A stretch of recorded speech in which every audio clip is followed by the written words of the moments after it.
मरकज की अंजील 15 बाब 6 आयत से 15 आयत तक। यीशु को सजाए मौत सुनाई जाती है।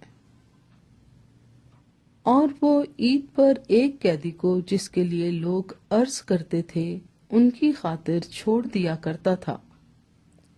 और बराबा नाम एक आदमी उन बागियों के साथ कैद में पड़ा था जिन्होंने बगावत में खून किया था।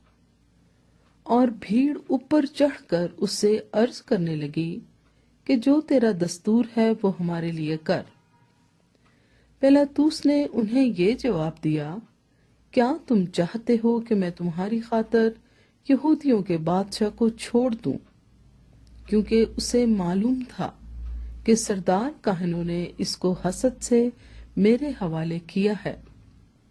मगर सरदार काहनों ने भीड़ को उभारा ताकि पिलातुस उनकी खातिर बराबा ही को छोड़ दे।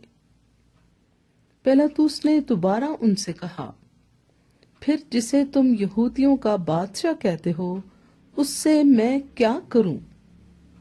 वो फिर चिल्लाए कि वो मसलूब हो।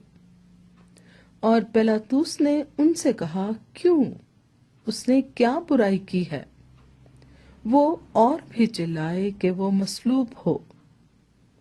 पिलातुस ने लोगों को खुश करने के इरादे से उनके लिए बराबा को छोड़ दिया और यीशु को कोड़े लगवाकर हवाले किया कि मसलूब हो।